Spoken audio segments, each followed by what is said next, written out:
Assalamualaikum warahmatullahi wabarakatuh. Perkenalkan, nama saya Syafrina Maira Putri. Saya di sini akan mempresentasikan tentang pengaruh bahasa daerah dan bahasa asing terhadap perkembangan bahasa Indonesia untuk menempuh tugas besar 2 bahasa Indonesia. Latar belakang. Di era globalisasi seperti ini, terdapat beberapa pengaruh hingga merubah bahasa keaslian Indonesia. Era globalisasi sendiri adalah era pengaruh global yang melanda seluruh dunia termasuk Indonesia. Dampak yang terjadi sangatlah besar akibat perubahan era ini terhadap segala aspek kehidupan ini termasuk aspek bahasa. Perubahan aspek bahasa sendiri dipicu oleh semakin canggihnya teknologi.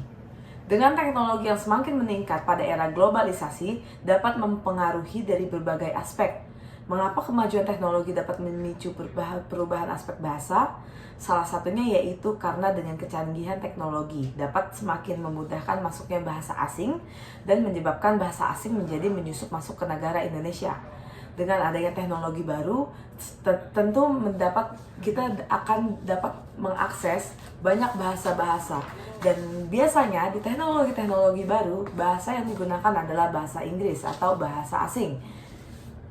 Selanjutnya, beberapa hal negatif jika penguasaan bahasa asing lebih disukai banyak orang dibanding penguasaan bahasa Indonesia. Di antaranya yaitu, yang pertama, masyarakat mulai meremehkan bahasa Indonesia. Maksudnya, sekarang udah banyak orang tua dan orang-orang lain yang mementingkan bahasa asing dulu sebelum si anak mengetahui bahasa Indonesia.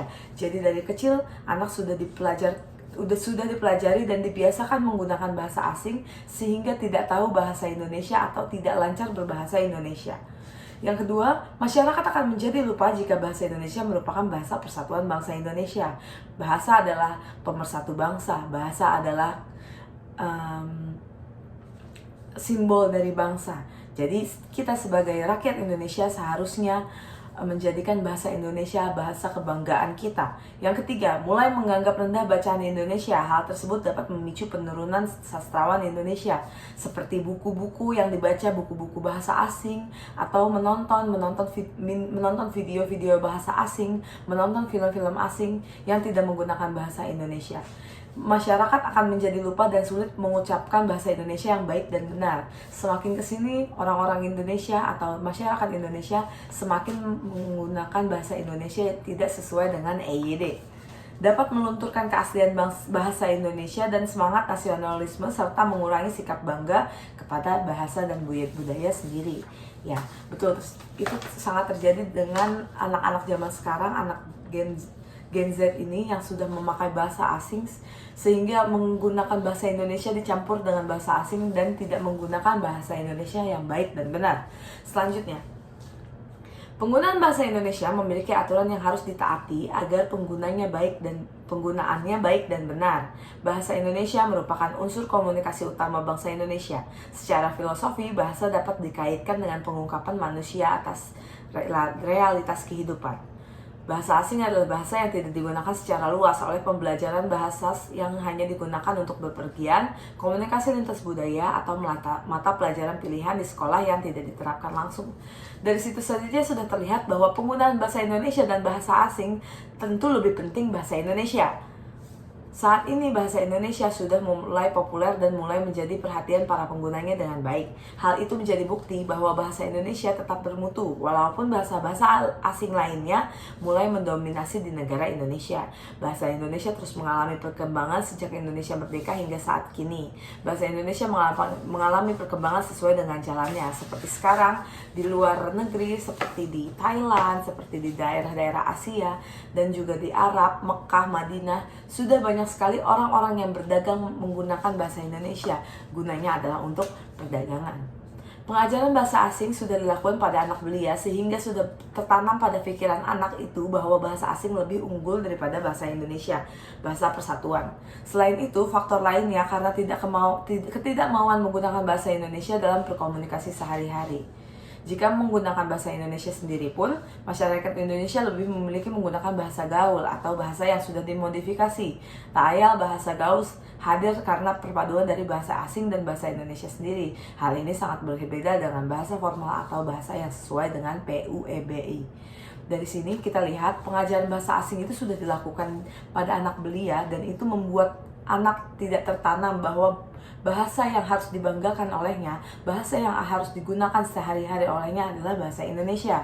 Rasa bangga yang seharusnya terdapat di diri setiap masyarakat karena telah menempatkan bahasa sebagai jati diri bangsa di Indonesia telah menurun lantaran terkikis oleh era globalisasi. Sebenarnya tidak ada salahnya mau belajar bahasa asing, mau ada era globalisasi, tapi tetap saja kita harus mencintai bahasa Indonesia. Sebenarnya penggunaan bahasa asing terutama bahasa Inggris sangat diperlukan, karena saat ini bahasa asing menjadi modal dasar dan dalam menghadapi kemajuan bangsa ke depannya. Bahasa asing terutama bahasa Inggris sangat diperdalamkan pembelajaran masyarakat dari jenjang SD hingga kuliah. Balik lagi, bahasa asing memang penting, tetapi bahasa Indonesia juga tidak boleh dilupakan. Era globalisasi menjadi peluang semakin besar dalam menghadapi persaingan dunia kerja. Jika memiliki pengalaman lebih pada bahasa asing, perusahaan akan merasa termudahkan jika memiliki karyawan yang dapat menggunakan bahasa asing. Ini tujuannya adalah agar bisa mendapatkan lintas komunikasi antar budaya. Jadi tidak ada salahnya untuk mempelajari bahasa asing, tetapi kembali lagi, bahasa sehari-hari kita, bahasa yang harus kita banggakan adalah bahasa Indonesia. Kesimpulannya, dengan adanya globalisasi, kedudukan bahasa Indonesia sedikit terancam karena bahasa asing mulai masuk ke Indonesia. Dengan demikian, ada faktor negatif dan positif adanya globalisasi terhadap bahasa Indonesia. Dampak positifnya adalah bangsa kita dapat mengikuti perkembangan internasional dengan baik dan lancar. Dan dampak negatifnya adalah bahasa Indonesia sedikit demi sedikit akan tergeser oleh bahasa asing. Oleh karena itu, kita harus memiliki rasa nasionalisme yang tinggi dengan cara menggunakan bahasa asing, dengan cara menggunakan bahasa Indonesia dengan baik dan benar, dan juga dapat menambahkan pelajaran bahasa Indonesia sebagai media untuk mencintai bahasa Indonesia sendiri. Bahasa Indonesia itu kan dilakukan setiap hari oleh kita.